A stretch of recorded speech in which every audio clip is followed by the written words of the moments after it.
Alright guys, I'm going to quickly work through every question on the review. Hopefully you're staying safe and warm. I miss you guys. I'll see you next week. Hopefully you can make the quadrilateral family tree. A lot of what we do is based off that. We have quadrilaterals lead to trapezoids and kites. Trapezoids lead to isosceles trapezoids and parallelograms. Parallelograms and kites form the rhombus. Parallelograms and isosceles trapezoids form the rectangle. Rectangle and rhombus form the square. True or false? If false, replace the underlined word to make it true. When comparing two quadrilaterals, the quad lower on the tree has all the properties of the quads that lead to it. Well, that's true. That means every property on the tree exists in the square because every single property flows down into the square. So the lower quadrilateral has all those properties. B, all quads lead to the square. Therefore, the rest of the quads are always squares. Well, that's false. The rest of the quads are sometimes squares. You wouldn't say a rhombus is always a square. You would say a rhombus can be a square. A rhombus is sometimes a square. Squares, on the other hand, are always the other shapes. Squares have congruent diagonals. Therefore, rhombuses always have congruent diagonals. False. Therefore, rhombuses sometimes, for the same reason as the one before. So we get these three shapes have congruent diagonals. These two shapes are rhombuses. So some rhombuses have congruent diagonals, but some don't. So that's a sometimes, not an always. Which properties make their first appearance in the parallelogram? At least one pair of parallel lines. Nope, diagonals are perpendicular. Diagonals are congruent. Diagonals bisect each other. Opposite sides are congruent. Opposite sides are parallel. Opposite angles are congruent. Consecutive angles are supplementary. Those are the 5 for the parallelogram. Select every description that would make a rectangle but not a square. So it needs to make a rectangle. Bisect each other. Nope, that's a parallelogram. Diagonals are perpendicular. Would force a rhombus. Nope, no, it wouldn't. It'd force a kite. Diagonals are congruent and perpendicular. So if we go to our tree real quick, diagonals are congruent, those three shapes. Diagonals are perpendicular, those three shapes. That would have to be a square. Is that our goal? Was it square? No. So that would be a square, which is a rectangle, but it said but not a square. Diagonals bisect the vertices, so that's a rhombus. And all 4 angles are congruent. So that's a rectangle. That would make another square. I want to make another tree here just so we have it. Quadrilateral goes to trapezoid and kite, which goes to isosceles trapezoid and parallelogram, which goes to rhombus, which goes to rectangle, which goes to square. So we're saying diagonals bisect the vertices. That's these two shapes. And all 4 angles are congruent. That's those two shapes. So that gives us the square again. Diagonals are congruent. Let me erase that real quick. Diagonals are congruent. That's these 3 shapes. And opposite angles are congruent. That's those 4 shapes. So that would be a rectangle. Got it. Diagonals are congruent and opposite angles are congruent. So that one would be the rectangle. That's the first time that happens. So that could be a rectangle. All 4 sides are congruent, rhombus and square. And all 4 angles are congruent, rectangle and square. So that's the square again. A trapezoid, so that's all of these, with congruent base angles. That's those 3. That first shows up in the isosceles trapezoid. So that would be isosceles trapezoid. Diagonals are congruent. That's isosceles trapezoid. Diagonals bisect the vertices. If that's all it does, then that's rhombus and square. So we could say rhombus. The diagonals are congruent. That's this side. And bisect each other. That's these 4. Now we're back to rectangle again. Nice. That's what we want. We want those rectangles that don't have to be squares. All 4 angles are congruent. That's rectangle and square. So again, that could be rectangle without having to be a square. Opposite sides are congruent. So that's all the parallelograms. and consecutive sides are perpendicular, which means they make 90-degree angles. That means it's rectangle and square. There we got another one. Hey, we're on a roll right now. Diagonals bisect each other. That's the parallelograms. And all four sides are congruent. Well, that's the rhombus. All right, so I went through all of them here, but for this one, it would have been F, H, J, and I. These are the same ones, but rhombus. So I'm just going to mark the same ones. So the rhombus was, looks like D. What else did we say for rhombus? We said L. And lastly, that's it. That's all I see for rhombus. So D and L would guarantee yourself a rhombus that doesn't have to be a square. And then square. Which ones do we say make the square? E, G, K. So we said E, G, and K make the square. Any other ones? That's the only three I see from earlier. Oops, put that on the wrong line. So E, G, and K make the square here. E, G, and K. Rectangle main. So it's a rectangle called main with diagonals that intersect at X. MA equals 12. AI equals 14. Find MX, round to the nearest thousandths. I'm going to call that just X. So what we have here is a right triangle. So I'm going to work this out. 12 and 14. Actually, I'm going to just call this X instead of the whole thing X, just that X. So 12 and 14, I'm going to reduce those to 6 and 7. So that'd be the square root of 36 plus 49. That's 70 plus 15. That's the square root of 85. I'm going to type it in to see the square root of 85. And then it says find mx, which would be, but we divided by 2, so it'd be 2 root 85. And that decimal would be 18.439. I'm going to go ahead and pull them up. Rectangle main, make sure I got that right. Might as well check my answer key while I'm doing it. I got to divide that by 2. Good thing I checked it. So divide that by 2, it's 9.220. 9.220. Because mx is just half of that. So we had to divide our answer by 2. So really, we were just looking for the square root of 85. So we multiplied by 2 just to divide by 2 again. But 9.220 is what that would round to. Parallelogram. So we got ourselves a parallelogram. And it's called STRM with the diagonals intersecting at E. It says ST is 9. So that means, or I'll fill it in at the end. ST is 9. TE is 8. STE is 33. RTE is 43. REM is 60.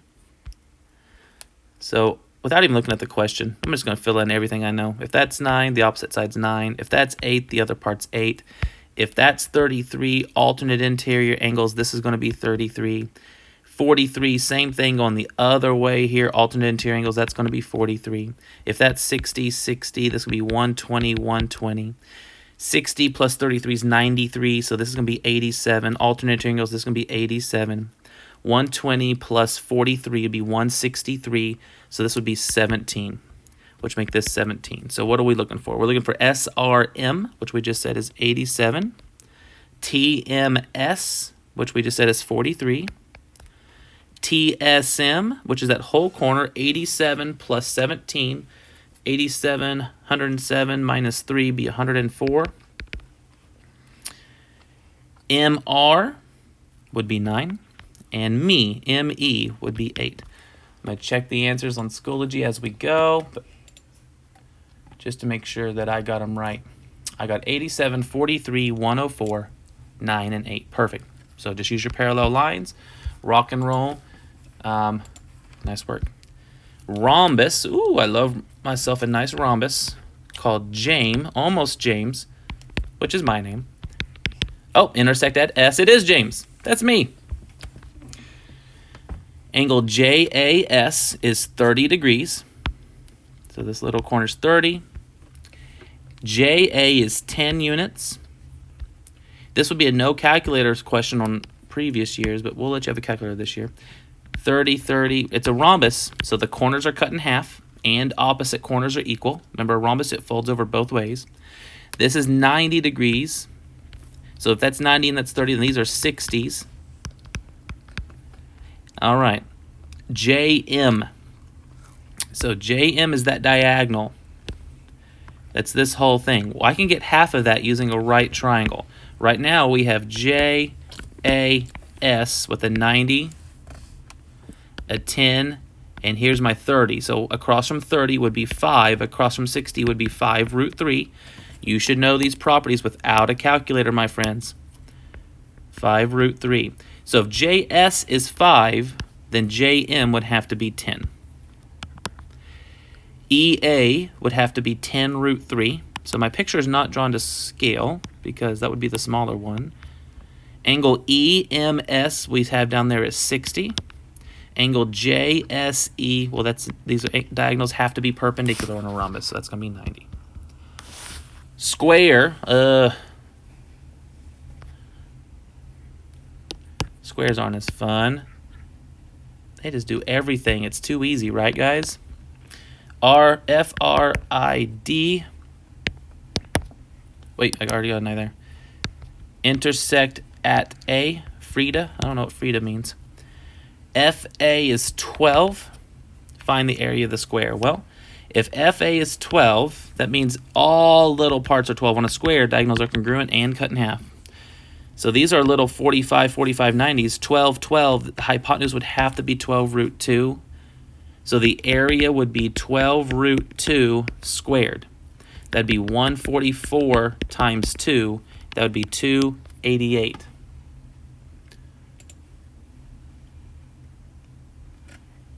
Let me check my answer here real quick. Got it. Just making sure I got my answers right on my key while I'm doing this. Rectangle main again. Okay. We've done this one before. Oh, it made it at the last second. All right, rectangle main. M-A-I-N, rectangle main with diagonals that intersect at X. So I draw the diagonals. They have to intersect at X. NX would be 5X plus 11. XI is 3X plus 15. Angle NXI is 25 degrees, so I did not draw this to scale. Find the area of the rectangle. Okay, we can definitely do this. We know that all 4 of these pieces are congruent because on a rectangle, the diagonals are congruent and they're cut in half. So for instance, if this whole thing was 10, then each part would be 5 and 5. And the other one would also be 10, and each part would be 5 and 5. So at the end of the day, what do we know? We know that 5x plus 11 has to equal 3x plus 15. So we have to subtract 3x. We get 2x. We have to subtract 11 equals 4. So x equals 2. So we know x in this problem is 2. Well, here 5 times 2 plus 11 would be 21. 3 times 2 plus 15 would also be 21. So we got the right number. So that's the first phase. Second phase is recognize you have yourself a right triangle. And if this is 25 degrees, here actually let's take a step back. We know that this triangle is isosceles and we have a 25 there. So 180 minus 25 divided by 2, I know that this is 77.5. All right. So once I got that, now I'm going to go big. I got this big brown right triangle. Big brown right triangle where the bottom left corner is 77.5 and the diagonal is 21 times 2. The diagonal is 42. I'm going to call this W and Y because we've already used X. I need to find both. So we have the diagonal is 42 because 21 plus 21. We know the angle is 77.5. We're going to do trig. This would be opposite adjacent hypotenuse. So the sine of 77.5 has to equal opposite W over hypotenuse 42. If W is up high, all you got to do is multiply, get it right your first try. So W is 42 sine 77.5. How about Y? Well, Y is adjacent hypotenuse. So the cosine of 77.5 equals Y over 42. If Y is up high, all you have to do is multiply. So where is that? That is my base and my height for my rectangle. So I'm running out of room here, but the area would be the base, 42 sine 77.5, times the height, 42 cosine 77.5. So I'm going to type that in real quick. That'd be 42 sine 77.5 times 42 cosine 77.5. And I get 372.749. 372.749. That's what I got on my answer key as well. Boom. Nice. A lot of trig. A lot of good stuff going on there. Oh, we got another square. A square named Frida. F-R-I-D. The diagonals intersect at A. The area of the square is 40. How long is DR? Well, I'm going to focus on this right triangle. If the area of the square equals 40, that means that S squared equals 40, right? If each side is S, the area would be S times S. So that means that S equals the square root of 40, which is 2 root 10. So that means this is 2 root 10. Now, it's a 45, 45, 90. We have a triangle here where it's 2 root 10, 2 root 10, and we need the hypotenuse. So 2 root 10 times root 2 would be 2 root 20, which would be 4 root 5. So the hypotenuse would be 4 root 5. Got it. Let me go check, make sure I have it right. So 45, 45, 90 rules. Got it, 4 root 5. And rhombus James again. Got my rhombus, J, A, M, E. Remember, rhombuses are folded in half both directions. All 4 sides are equal. MJ is 12, so that means it's going to be 6 and 6. Here's an S, by the way. ES is 8, so that's going to be 8 and 8. Find EM. Well, that's a triple, so 6, 8, 10. EM is going to be 10. And the measure of angle SAM. I'm going to call this X. So we can work on this right triangle where we have X, 6, 8, and we know this is 10 now. So it's going to be trig. I'm going to do tangent. The tangent of X equals opposite over adjacent. So X equals the inverse tangent of opposite over adjacent. Inverse tangent of 8 over 6 is 53.130. Let me go check my answer key real quick.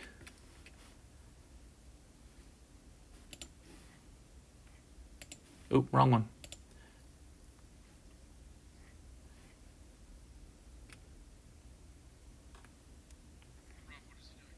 Either my answer keys, let me check it again real quick.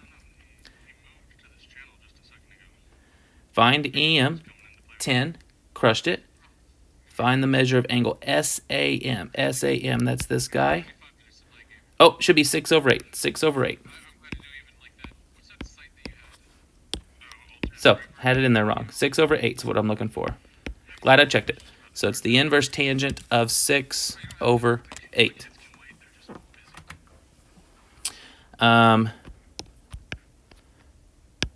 So we round that to the nearest thousandths. That's going to be 36.869. It's going to round up to 870. There we go. Perfect. Trapezoid milk.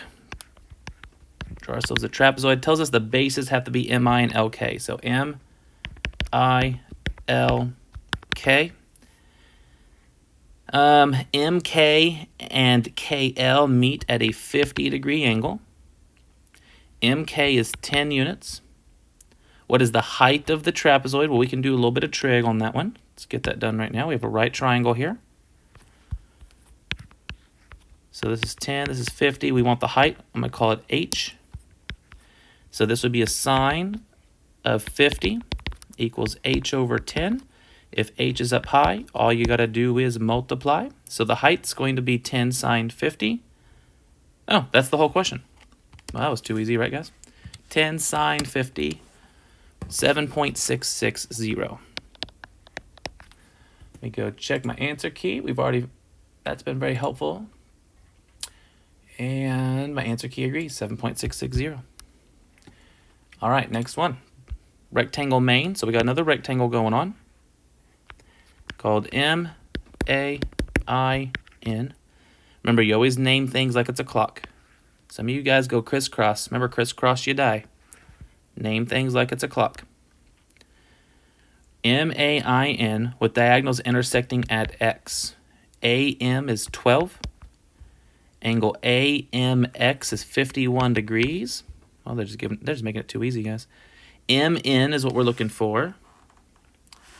So we can do some trig, and angle NAI, which we can get using our isosceles triangles. So this has to be 51. 90 minus 51. 90 minus 50 is 40. Minus 1 is 39. So my picture is not drawn to scale, but we're not scared of that. So we can fill all of these in. So they ask you for angle NAI. NAI is 39 degrees. Now to get, what do we want? MN over here? We're going to use this right triangle. So we have a right triangle with a 51, a 39, a 12, and our goal is to find MN. I'll call that X. So that's going to be opposite adjacent to the 51. So the tangent of 51 is going to equal X over 12. If X is up high, all you got to do is multiply. So it's going to be 12 times the tangent of 51. And I get 14.819 for that. 14.819, which is what my key says. Perfect. All right, next one. Trapezoid milk again. All right, loving these trapezoids. Bases are MI and LK again. MI, LK. The midpoints of MK, that would be C. MK and IL are C and D. This will be D. If CD, so this is, remember, midpoint to midpoint is called the midsegment, is 22 feet. MI is X plus 11, and KL is 25. Find X. Well, the midsegment is the average of the two bases. So base plus base, top base plus bottom base, base plus base, divided by 2 has to equal the middle, 22. So multiply the 2 over, combine like terms, I get X plus 36 equals 44. I get X equals 8. Which is what I got on my answer key. Nice. Number 17, rhombus J-A-M-E again. J-A-M-E. Diagonals intersect at S. Angle EJS is 2x minus 22. Angle MAS is 5x minus 45. JS is 11. Find the perimeter of the rhombus. Okay, we're going to do it. First, we got to solve for x. We got to figure out how big these angles are. We've talked about this several times. But if that's 2x minus 22, then the one next to it has to be 2x minus 22. If that's 5x minus 45, the one next to it has to be 5x minus 45. And this, my friends, is a right triangle. So we know that 2x minus 22 plus 5x minus 45 has to equal 90. So we solve that. We get 7x, 135, 155 equals 157. 157 divided by 7.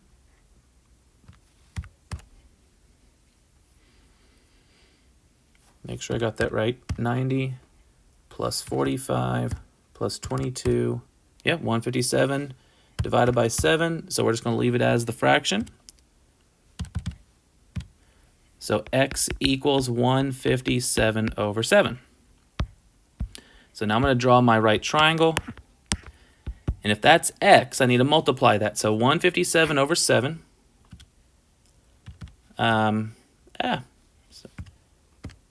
Times 2 minus 22.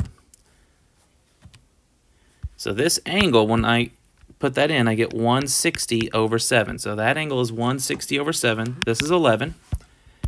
And I want the perimeter of the rhombus. So I'm going to call this W. And this would be adjacent hypotenuse. So this would be the cosine of 160 over 7 equals 11 over W. If W is down low, W and the trig switch places, you know. So that's going to be 11 over the cosine of 160 over 7. But I need 4 of those because I want the perimeter. So that would be 44 over the cosine of 160 over 7. So 44 over the cosine of 160 over 7. And I get 47.749. Let me go check my answer key. Yep, nailed it. So that was a little tricky. Guys, you'll have a calculator. So if x was this, all I did was I took the x, plugged it in. That gave me my 160 over 7. That is the angle. Don't round that. Don't make a decimal. That's not how we do it. And then I applied, I knew that the adjacent side was 11. I knew that the hypotenuse was W, or I didn't know it was W, called it W. We just did trig. It's just instead of it being like 20 or 30, it's 160 over 7. Since the W was down low, they switched places. And we went to town. All right, I know you guys can do that. Find the interior and exterior sum of a polygon with 11 sides. So the interior would be the number of triangles, 9, times 180 degrees each. 9 times 180 would be 1620.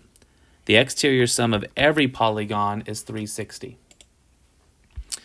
The sum of the interior angles is 2340. Well, I'm going to do 2340 divided by 180 degrees and then add 2.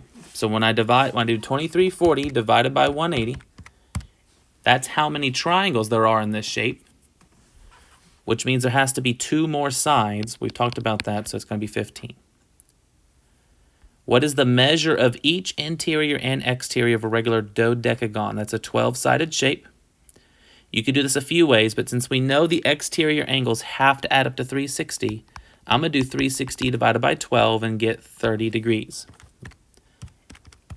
So the exterior is 30 degrees. That means that the interior is 180 minus 30 degrees, which is 150. That's one way to do it. I don't care how you do it. That's just one way to do it. If the exterior angle is 15, how many sides? Well, they have to add up to 360. They're 15 degrees each. So 360 divided by 15 each, it would take 24 of them to fill in all 360. What is the sum of the exterior angles for a hexagon? Well, every shape has an exterior sum of 360. How many sides does a polygon have if the sum of its angles is 2700?